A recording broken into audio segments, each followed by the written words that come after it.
Hello everyone, welcome back to my YouTube channel. Ma'am अइजे मतम कुइरे को सी चैनल जिदा वीडियो थागलक्तबा अदो वीडियो थागतपा ngamdabagi maramdo mayam da tang haijage na ngasi video si samjarakpani ko ma'am हाना दोना ngasi ju magic ti tawjaroige haidi magic se tawjam tawninge yam pamdi pamjai adu ai gi thabak sina yada dana ma'am magic tawba ngamdre ai thabak ama paisalu buduna ko thabak tu ju loina sigi video sida loina haijarage ai haude loibo ko aduna video se ma'am लोय फुग यंगबियो अदुगा आइगी channel अमा अनि सुजै को ma'am आइसिदा अमा रोम मैतै टेक हारिबा चैनल जिगा सिगी चैनल जिगा को अनि जिनै न पाइजारि जे अदो सिगी चैनल जे वीडियो थागलक्तबा आई था सही मुक सुरुरे अदु मरक्ता अमुक अनिरक तंग थागत खरे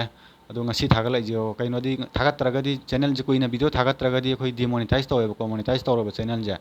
अदुना अइना ngasi je video je थागचरकपने आई अचिनबा दुगी मतंग द जुमे यामदे केतंग हाइजागे नको थागतपा ngamdabagi मतंग दा अदो मैम नुंगसिबिदिना चैनल जे अदुम सब्सक्राइब तौरकपदा हुजिकसे 11K को योक्सल हेलन बिरे मैम बुसु हाइनिया लेतन थागचरी अदो आई मैम की सेवा जे तौगेनदि याम कन्ना खंजबने अदो आई चैनल अमा हुजिकि हाइरिबा रो मैतै टेक तो मैम अदुदैदा आई यूट्यूब की हाइदि यूट्यूब अदगी फेसबुक तगी अर्निंग तौबिनिंग चिनाव सिंगिदमक्ता गाइड तौजबनेबको हाइदि सपोर्ट तौजबनेबा कमाइना यूट्यूब अकाउंट हांगनी कमाइना मोनेटाइज तौगनी यूट्यूब तगी अर्निंग कमाइना तौगनी खोटकनी हाइबना सिंगबदो अदुगी मतंगदा सेमजबनेबो हुजिकि चैनल जेको अदो अदुदा सब्सक्राइब तौबिबा चिनाव सिंग सिदाजुम याविरमगनेबको सिगी चैनल जिदाजो अदो चिनाव सिंगदुदि खंगबिरमगनी आई हंतक कयाम बिजी होगे हाइबदो अदो हुजिकि चैनल दुदा सब्सक्राइब तौबिदबा चिनाव सिंग मयाम याविरमगनेबको अदुदी खंगबिरमगिरोय अदुननि मयाम दैना हाइजरिजे आई मयाम चैनल आईडी यूट्यूबर अनौबा अदगी अरिबोरगजु मागी मोनेटाइज ता इरर लाकबा खोटपा यादबा खोटबा लोइनमक आई सॉल्व तौजै को मयाम आई समझै आइना थिगचरुबा आइना तमजरुबा खरा खंगजबा खरा दुना लोइनमक solve तौजै मयाम AdSense error Lakpa what's अवर सुबा ngamdaba को सब्सक्राइबर सुबा ngamdaba अदगी views Pamba like Pamba लोइनमक आई अइंगोंदगी दुम लौबिबा यानि मैम को सब्सक्राइबर जु लिसिंग अमा सुगा जु खुदक दुम नोंग दुम सोनबे याय निनी दुम सोनबे याय लिसिंग 10 पामे सोनबे लाख अम पामे सोनबे याय को अदुमा लैरे अदुगो वाच अवार अखोगी सुबा ngamdaba अदो यूट्यूब पाइदबा चिनाव सिंगनदी खितंग खंगबिबा वाला मनी वाच अवार कइनो यूट्यूब सब्सक्राइबर्स कइनो हाइदी वाच अखोइना यूट्यूब दगी अर्निंग तौगे हाइ तारगदी मैम सब्सक्राइबर से लिसिंग अमा अदुगा वाच अवार जे लिसिंग मरी सुबा मथौ तायबको मैम अदु नत्रगदी अखोइ मोनेटाइज तौबा यादेबा मोनेटाइज तौद्रगदी यूट्यूब तगी अर्निंग तौबा यादेबा मैम को अदुना हुजिकि हाइरिबा सब्सक्राइबर लिसिंग अमा वाच अवार लिसिंग मरी जे सुरकांदा अखोइ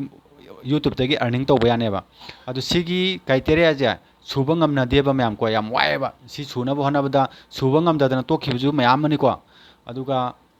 चाही मरी मंगा चाही अनि अहुम का चंगा काना सुबना मैम कोंगाय मको अदुना अदुगी सोल्यूशन दो अइना पुथोकजबने मैम वाच अवार जो अइना कंप्यूटर दा तोरगा पीबने वीडियो येंगा कांदा हाइदि लेदना अदुगी मेथड तो हाना इराइ लाइना यारमबदो हुजिकि याम लुसनगिबको हाइदि यूट्यूब ना खांग पाइतारे सुमाइना तोरगा वाच अवार पीरि हाबजे खांग पनिना मोइना मोइगी एल्गोरिदम दा हुजिकि हाइरिबा पोचिंगजे फानबगी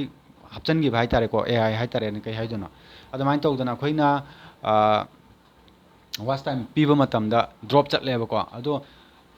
अखोइना मेथड से अनो अनो पुथोगा मोइना मोइना ट्रिक अमा मोइना हाइदि मोइगी एल्गोरिदम दा सिगी मेथड से फानबगी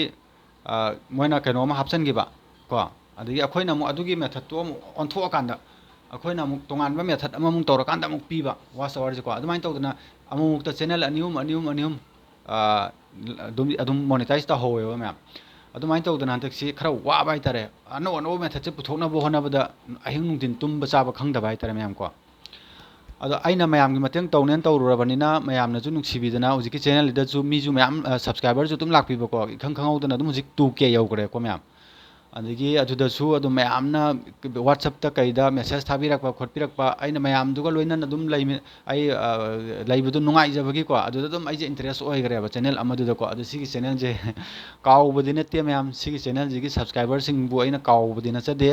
आई सुंजोय सोयदना सिदसु मयामगी लोइनना मयाम लोइनना मयामगी मतेंग तौबा ngamnaba सुंसोय सोयदना होनजरखिनी अदुना मयाम मतम खरा ngaimiнаজি अइना तौरिजे मयाम सिदेदा कंप्यूटर अनि अहुम खिल थमगा को अखोगी कई हाइतारे watch hour píba khotpa loin tawbnebako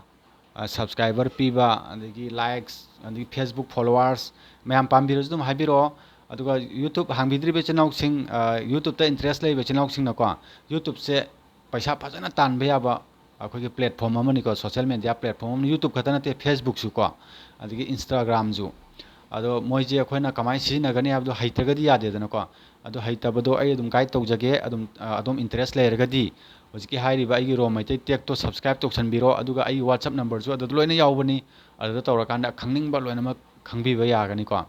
ado ngasi je video sim ngasi tama thagale adu hayeng ju ai ma thagachage na khanjari kainodi magic ki natraga ju ko ado mayam na comment habiro ado magic ki di ai je magic to uje ko hojik se ai kainoda ju akhoi practice su tawdre adagi akhoi ojagi marakta akhoi tambam da chatkadaba ju chatre aduna magic anauba je puthokpa hoi numit tarani kuni dang matam pibada puthokpa dum puthokcharakani aduga mina tawba reveal tutorial tawbadi dum ngamjai adumak tawbaju haidi anauba magic tadi nungai jadi haidi miju magic na koi kai haitare magi lambi moijariba mi mayam yauribani na ko adu sini mayam engonda thoiba problem je hujik mayam gi watch time pina bona bada engonda order taret ni pan lei ko mayam haidi watch time pio na order toksilakpa ado si jaina order yari ngai da loksan gi ba order ni ko mayam hujik na yarak tra kanda aina yada na loksan banate ba ko yari ngai da loksalaga eta fail orak paguma torok padagi order jing ge dumaina taruk taret leisan gare aduna loi pithokani ko mayam adum order ja ka adugi de mayam chingna biruno aduna mayam adugi order jing do piba ngamna bona bada haidi study tawbada research tawbada matam mayam mangi ba ko mayam haidi kamaina tawgani kai tawni paisa mayam mangi adugi research tawna bona bada ko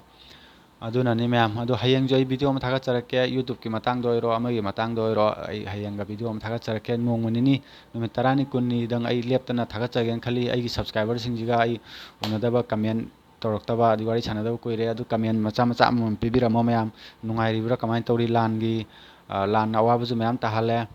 adu kari kamai tawnari gi ai gi subscriber marakta kai dagi yawge adi kari tawnari gi habdu comment habiramo adudi masigi di matang asida lo sanjarage yang biru mayam punom ko amukana khurunjari